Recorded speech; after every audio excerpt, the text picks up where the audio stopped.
This is the election that has the Republicans most worried. See, Miami hasn't had a Democratic mayor in almost 30 years, but that might be about to change. In Tuesday's election, Democrat Eileen Higgins led the race with nearly 36% of the vote, and another Democrat, Ken Russell, pulled about 18%, and that means over half of Miami's voters just supported Democratic candidates in a city that's long been considered a Republican stronghold.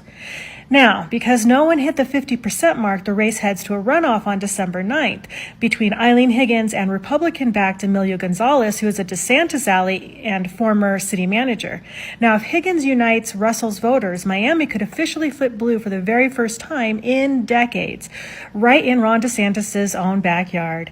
And here's why this is such a big deal. See, for years, Miami's large Cuban-American population leaned very Republican, but Donald Trump and MAGA seem to have changed that. See, when you start treating people with accents or brown skin like second-class citizens, even those who once voted for you, well, they notice. And the same thing happened in the 1960s. Republicans drove black voters away for generations with their racist Southern strategy. And now they're doing the same thing to Latino voters.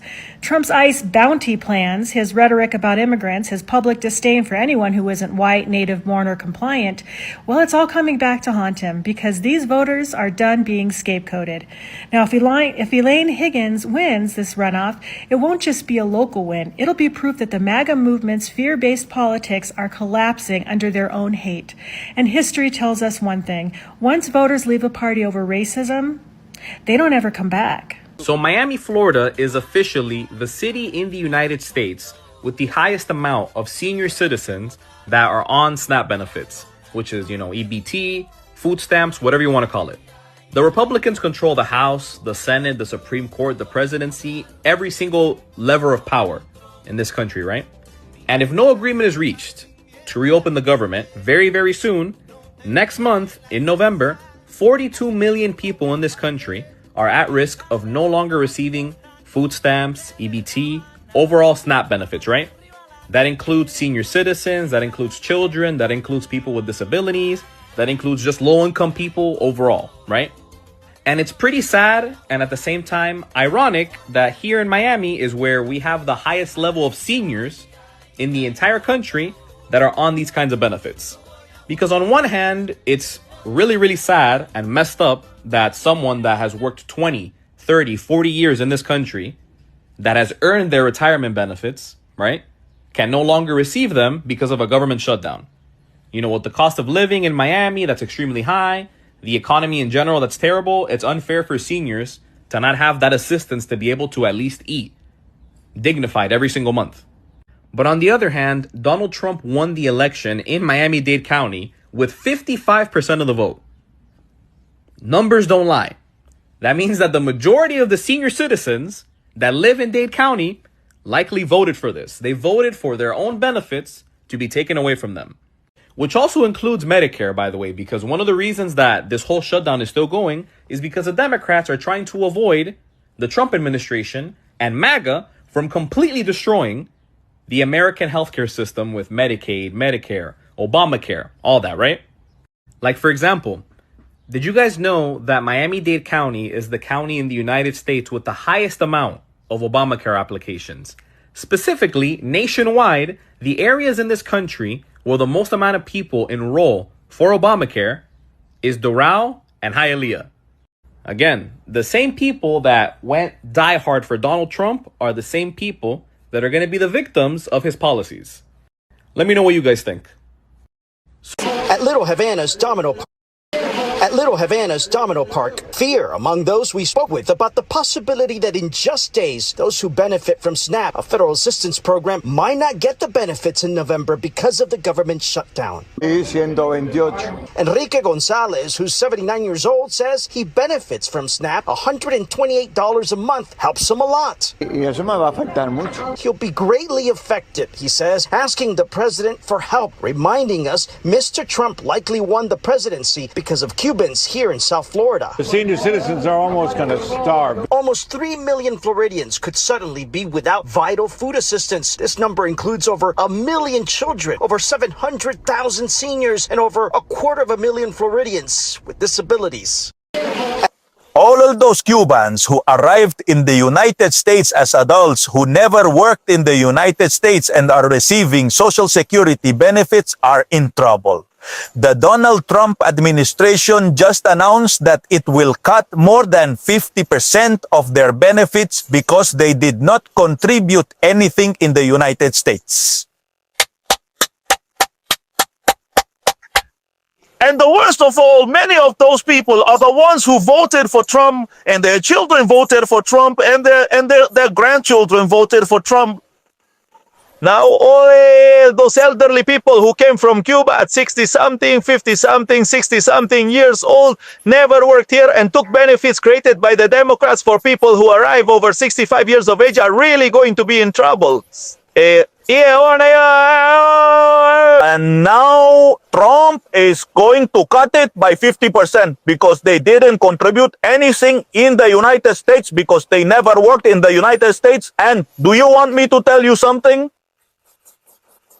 I feel sorry for them, but that's why you voted to cut benefits for the shameless, right? Those shameless ones. So now you, the elderly who came over 65, who are Trump's shameless ones, will have their benefits cut by 50%.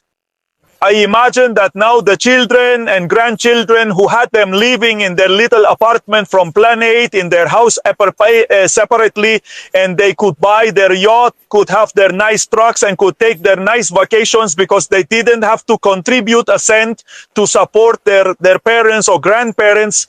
Now they will have to face it again as God intended, supporting their relatives who didn't lift a finger here and are receiving benefits without having worked a day in the United States.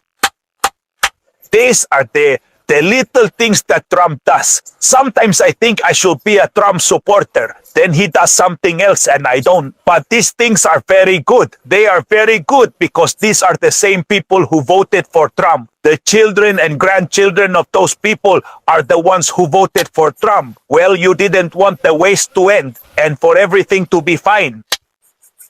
Here is the Trump era. All those... You are on a wet line, okay? What? You say what? When you pick a tomato from the farm. No, I don't fucking farm you guy like you. You're marketing because you live in Florida, no? These are the Cubans that voted for Trump. They're fucking racist. They're hypocritical. Because him himself, he came through the border. Illegally, he crossed over, but thankfully he had wet foot, dry foot. And then a year and 1 month later, he applied for his residency and he applied for the Cuban Adjustment Act that was given to him by Democrats. But then he goes ahead and he votes against his own interests. When right now you have Donald J. Trump taking away and deporting Cubans. And he's fine with that. Because he feels that he's superior than everybody else. He feels that he's a gringo. That he's accepted by the MAGA cult. But at the end of the day, if it were up to them, you wouldn't be in this country. You fucking piece of shit. And I'm sorry on behalf of the Cubans that are like this. I truly am. All right? But not all Cubans are like this. I just want you guys to know that. But the ones that voted for Trump, unfortunately, yes, they're like this.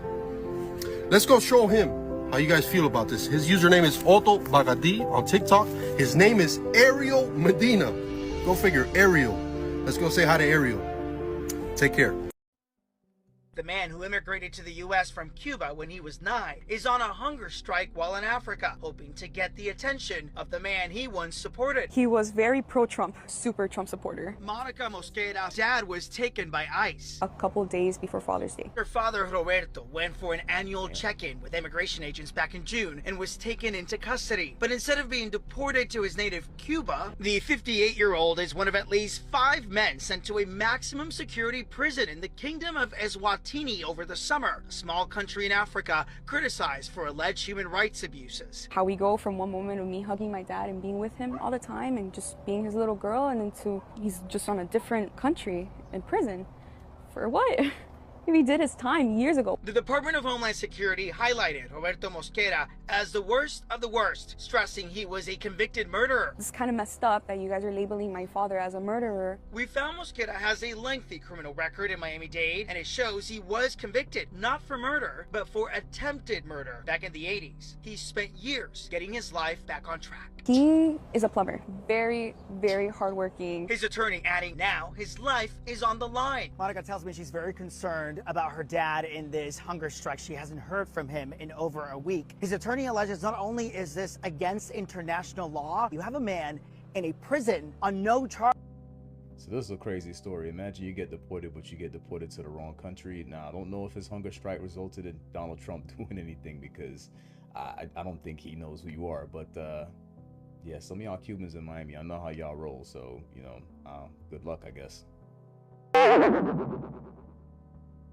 I will vote for Donald Trump, even though he keep deporting y'all. Okay, I have a question for everyone who lives in Miami, South Florida area. If you do not live in the South Florida area, keep swirling. Okay, now that they're gone, I want to know what happened. Why do the Cubans and Colombians here hate the blacks so much and make it blatant obvious? Like, I do not understand. When I'm in Cali, different Latinos, but me and the Mexicans, great. New York, Puerto Ricans, Dominicans, blacks, great. In South Florida, oh my God, the Cubans and Colombians go out their way to be rude, nasty, and racist to us, and I don't understand it. And of course, I'm not saying all. Don't ever get it confused. I'm never saying all. I have some really close friends that are Cuban, love them to death. But the majority is wild. Like, it's so weird to me. And there's so many Afro-Cubans. So I'm like, do you guys treat the Afro-Cubans like this in Cuba? Like, how is this going? Like, they go out their way to be rude, nasty, and racist and let you know in their face. They're damn near worse than the white people that are racist. I'm like, what are we doing here? Like, I have a homegirl, love her down. She's Cuban. She looks more like a lighter complexion Cuban, but she has like 4C hair. And she even tells me how hard it is for her family. Like, oh my God, it's embarrassing. Straighten. And I'm like, why? But like the other day, I was staying like an hour away from my house in South Florida, so I decided to get a hotel because I didn't feel like driving an hour was going to be at night. Guy at the front desk, so rude, nasty to me. Check-in's at 3. It's like 2:50. I see a Latino woman in front of me check in, and after me, let somebody check in. Nope, you better wait, blah, blah, blah, blah, blah. And you can't lay on the couch. You can't do this on the couch. I'm like, sir, and I literally just like lean on the couch on the pillow to wait, like on the armrest. I'm like, okay. Then in the middle of the night, I come down to buy something from the store in the hotel. He's like, the store's closed. I'm doing inventory. I'm like, oh, okay. Well, I can wait. How long will it be? All night. You mean to tell me the store's closed all night? Really?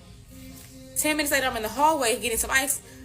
I see a Hispanic man and woman coming in with drinks. So where'd you guys get it from? Oh, the store downstairs. I said, he said it was closed. Oh, yeah. He just took the rope off and opened it for me because it was just a rope. I'm like, what? Like, and that's just a small thing. I mean, it happens every day. The other day, I'm in Walmart, self-checkout, bringing out stuff. And mind you, I'm bringing out stuff for work. So I got like a lot of little candies and gum, little cheap stuff, like $1 or $2. And the lady's watching me. I can feel her burning into my back. Mind you, it's like eight self-checkout. She doesn't look at anybody else. I'm the only black person there, though. Next thing I know, she runs to the door. I want to check your bag. I said, no, why? Let me check. So she's trying to count every little thing. And I have like 30 little things. All of them are $2 or less. She's counting. I think you missed one. I'm like, nope, it's right here. And I did 2 separate transactions, so I know she's pissed now. But I'm like, and then another lady comes to the door, another Spanish lady, and she's like, no, you're not doing this to her. You guys kill me every time I come in the store. You guys treat black people bad. My baby's father is black. We're not doing this. And they start arguing in Spanish. So I appreciate her standing up for me, but why do you have to? Mind you, it's a lady to the right of me, a Hispanic lady. Dead ass, I seen her stealing. I ain't dead, ain't my business. But you're so busy watching me, not even watching Shorty over here. Like, I don't know. I just want answers. I just want to know if anyone knows the reason why it's so much division in what the hate is about. Because I don't like that. Like, what are we doing? You know what I'm saying? We're all minorities. Let's love each other. Like, what's the problem? You guys let me know. Y'all have a blessed day. Later. Yeah, so I voted for Trump. You voted for Trump? But I thought you were... Yeah, I'm Cuban. But, like, you're like Cuban. What? I know. It's a bummer. I'm Cuban. What are you gonna do? Well, I'm gonna unfollow you because you're Cuban dudes and you're Cuban. The Trump administration has been quietly sending Cuban immigrants to African countries and busing them across the Mexican border to Mexico. In May 2025, the U.S. deported 8 individuals, including 2 Cuban men named Enrique Arias Hierro and Jose Manuel Rodriguez Quiñones, to South Sudan. Cuba refused to take them back. In July 2025, the U.S. deported another Cuban national, Roberto Mosquera del Peral, to the Southern African Kingdom of Eswatini. Just days before Father's Day, Roberto Mosquera was detained by U.S. Immigration and Customs Enforcement agents in South Florida during his annual check-in. But instead of being deported to his native Cuba, he was sent to Africa. The 58-year-old is among at least 5 men transferred this summer to a maximum security prison in the Southern African Kingdom of Eswatini. Several deportees told the Miami Herald they were driven by U.S. Homeland Security to the southern border and handed off to Mexican authorities, despite having lived in the U.S. for years. If we can quite recall, a lot of Cubans voted for Donald Trump. They were so proud of voting for Donald Trump that they made a hit song about it. Every election, Cubans in Florida unanimously vote Republican. This time, it looks like it has worked against them, as the Trump administration is scooping up almost any Cuban and deporting them to third world countries. Do you feel sorry for the Cubans in Florida who voted for Donald Trump?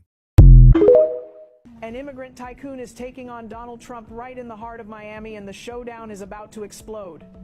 Mike Fernandez, a Cuban-American billionaire, has decided to confront the former president head-on and challenge his anti-immigrant policies. How?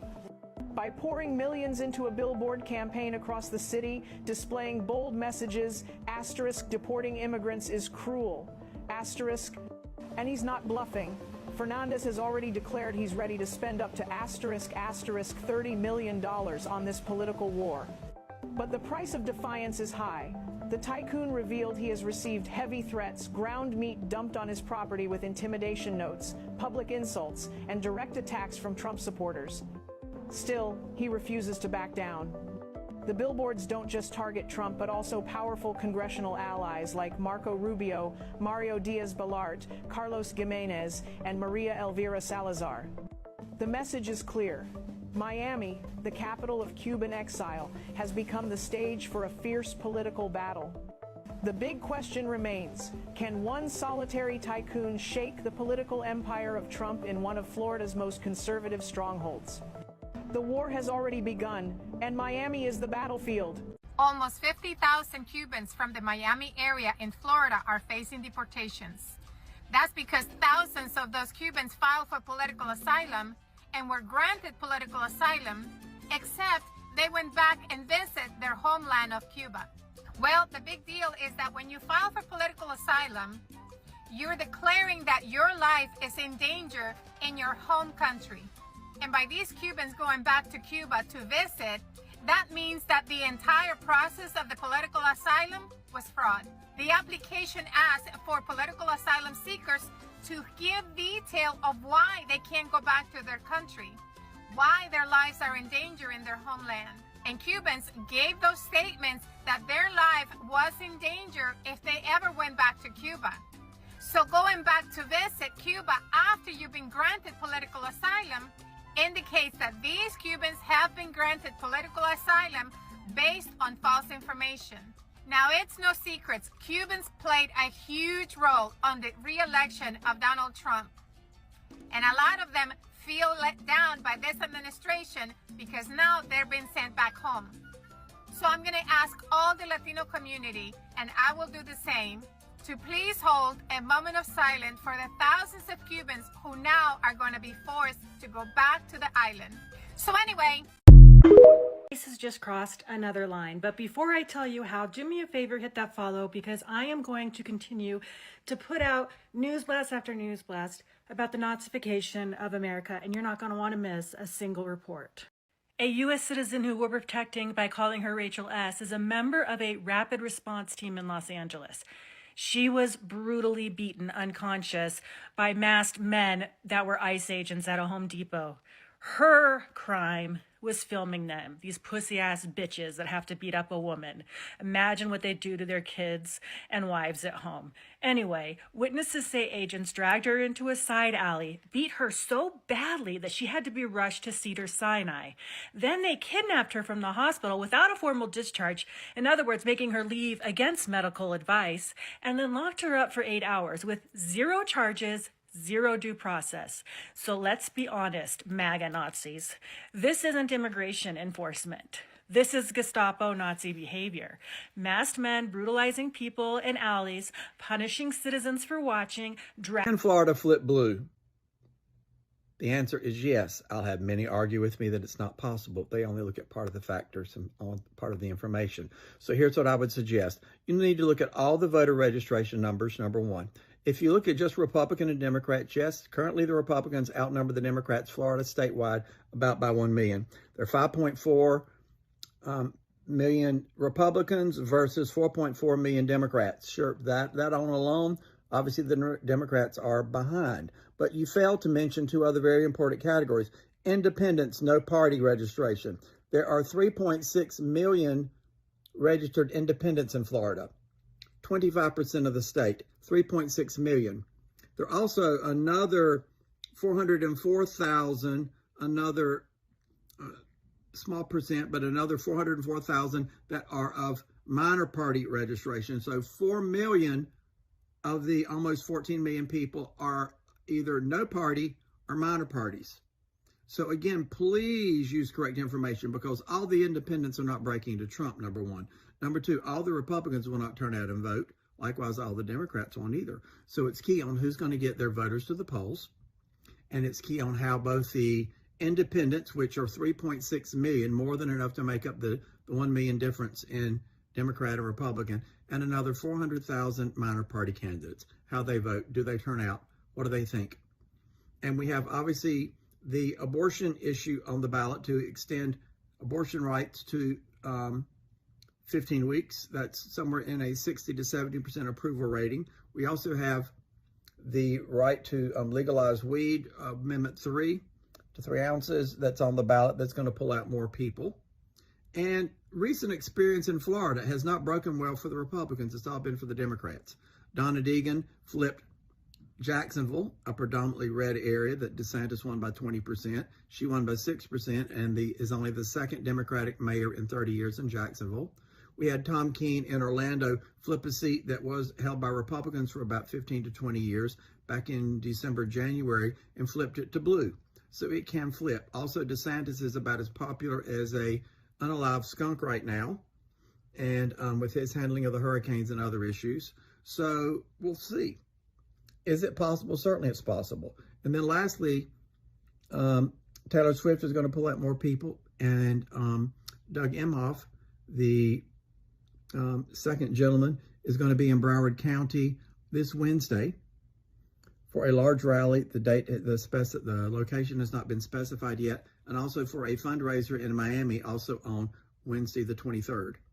They would not be wasting them coming into Florida if it wasn't possible to win. Lastly, Broward County, reason they're coming here is Broward County is the bluest of all counties in Florida. Several 100,000 vote advantage to the Democrats. Likewise, Miami-Dade is very important too, and there is a Democrat advantage there, even though I know you all think it's not. There is. Likewise, Palm Beach, likewise, is blue. So again, we'll see. Is it possible? Certainly it's possible. Can I guarantee who's going to turn out to vote? I cannot guarantee it. And the last thing I will say too, many women, even if they are in a MAGA household, are not voting for Trump. Now, they're not going to say anything publicly about it. They're not even going to tell their spouse about it, but they're going to go in that ballot booth, and many of them are going to pull the lever. They're going to mark the box. They're going to dot it depending on what is appropriate in each of the various counties, however they vote. And they're not voting for Trump, I promise you. They're not going to say anything about it because they don't want to have the MAGAs go after them. But they're not voting for Trump either. And Nikki Haley did take 20% of the vote in Florida. Even after she dropped out, they didn't like Trump either. There are a lot of never-Trumpers here that are Republicans. We'll see. Based on sheer numbers, if you don't count all the numbers, doesn't look good. But if you count all the numbers, it looks pretty damn good. About like back in 1974, which none of y'all remember, but I grew up in North Carolina, and Carolina was behind Duke at Carolina, final game of the season. With 17 seconds to go, they were behind 8 points. No three-point shots, anything. They basically steal the ball, do all kinds of miracles. They score 8 points in 17 seconds, put the game in overtime and beat Duke. So this game is far from over with. Far from over with. The voting starts tomorrow in Florida, 7 a.m. to 7 p.m. for the next 13 days for early voting. So vote, and we'll see what happens. I can't predict who's going to vote, but can it flip blue? Sure it can. And Debbie McChrystal-Powell can beat Rick Scott. She's in the margin of error to do that right now, and we'll see how those ladies break. Can't believe they're all crazy Rick Scott fans. Not the Medicaid Medicare fraud king. Nope. So we'll see what Florida does. Good morning, my little warriors of democracy. How are we feeling today? We should be feeling good. We should have a little natural high going on. I think we won every single seat except for the city of Miami, because that is going into a runoff. And guess what? It's between a Democrat and a Republican in Miami. So that is a great sign. And I think we need to put a lot of work and effort into that race in Miami. Sorry, Ken Russell, we love you. You were number 3 though. Now, last week I made a video talking about the Orlando Commission race for District 1, and that this man, who is the Republican, even though it's a nonpartisan race, wanted you to know that he was the last Republican standing, the only one, literally the only one. And he's gone. And he's gone. Because my friend, Tom Keene, won that seat. Thank goodness. And I'm going to tell you, Tom Keene actually put in the work and effort. I'm glad I don't have to see his people anymore in the red tent in the freaking public shopping lot. Those boomers that wear those MAGA gear. You lost. I told you, Lake Nona is becoming bluer by the second. If you don't see this as a referendum on the Republican Party, I don't know what is. Stay blue, my friends. Stay blue. And congratulations. A growing number of Cuban-American Trump voters are waking up with a case of political whiplash. After backing the former president in hopes of economic revival and, only deporting the bad guys, some are now watching their own families get swept up in ICE raids and deportation proceedings. One woman in Florida says she voted for Trump thinking he'd only deport criminals. Instead, her husband, a father of 2 with no criminal record, was deported right in the middle of his citizenship interview. Surprise! You are the others you thought you were voting against. Turns out campaign promises don't come with a warranty. As one disillusioned voter put it, I didn't vote for the deportation of Hispanics, but for the deportation of criminals. Well, the fine print says otherwise. More at 11, or whenever reality checks clear. I will vote for Donald Trump.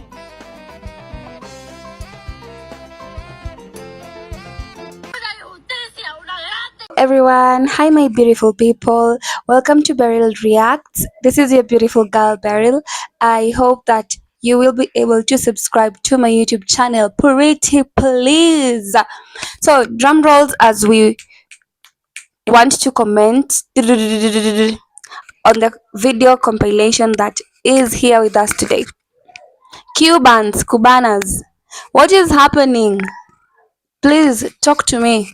What's going on? Say it in the comment section, because Cubans for Trump, MAGA Cubans, were very excited during that time. They were happy of who they were choosing in office during that time. I don't know what's happening. FAFO season has been there. It's almost over a year, and I don't know. FAFO is still there. He's doing it again and again and again, showing you the consequences of your actions, whipping you. Wah! Wah! Yeah. So they once stood behind the banner. You know whose banner? The red, white, blue of a movement they believed would deliver. There's nothing painful like believing in someone and they under-deliver. So for years, Cuban-American voters rallied in support for who? DT, you know who? Donald Trump. Hopeful, passionate, and sure that their loyalties will be rewarded. They were 100% sure that their loyalties will be rewarded accordingly.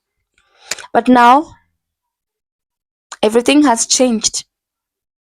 Everything has changed. The benefits they counted on, the benefits they were told, the benefits they were promised, protection, special programs, a lifeline tied to their political support have vanished. Vamos. Hey, scram. It's gone. And then they're now like, oops, what just happened? And with them, their faith is now evaporating. Because this is someone they put their trust in. Do you know how painful it is to put your trust in someone? Then they decide not to deliver. It's painful. So they say they walked into the polling booths with so much confidence, casting their ballots for a man who claimed to have their back. Yeah, he did promise a lot of things. A lot. Yet, as their benefits disappeared, so did their patience. The anger builds, the betrayal stings. This is not just a disappointment, it's actually seismic shift. It's a shift, a big shift. It's a FAFO season. It's FAFO season. It's FAFO season. I know. So one by one, they're turning away. Voters who once cheered now are asking, where's our reward, man? We voted for you. We put our trust in you. What happened to the deal we believed in? What happened to the goal you set us up for? Man, we even sang for you. I, compio.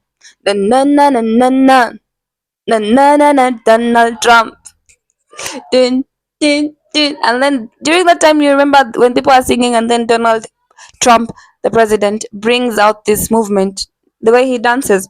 Ooh, ooh, ooh, YMCA. Nah. It's Fafo season, my friend. It's Fafo. And it's pinching. It's painful as shit. I know. The benefits were promised. They're all gone. The loyalty they were offered are now ignored. They reflect on the years of trust, the long nights of activism, the signs, the chants, the commitments. What they have now is uncertainty, betrayal, and a growing realization that maybe, just maybe, in siding with the establishment, they were the ones who sold something.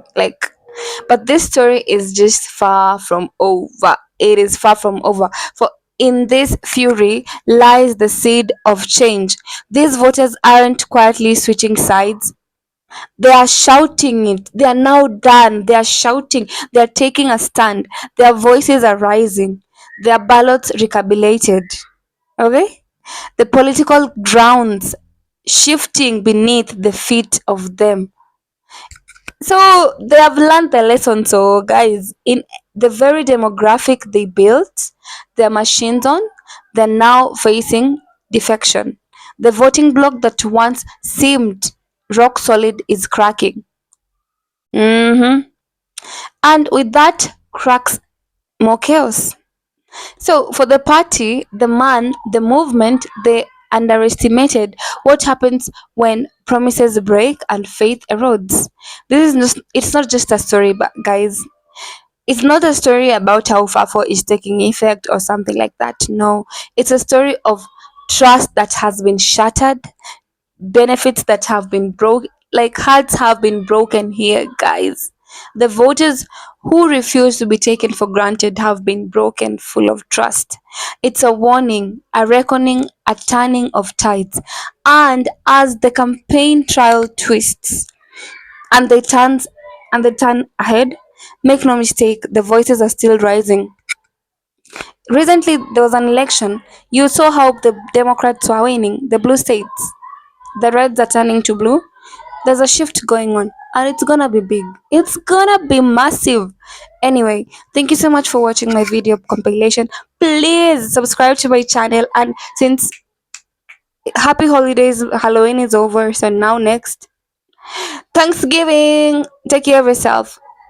Bye.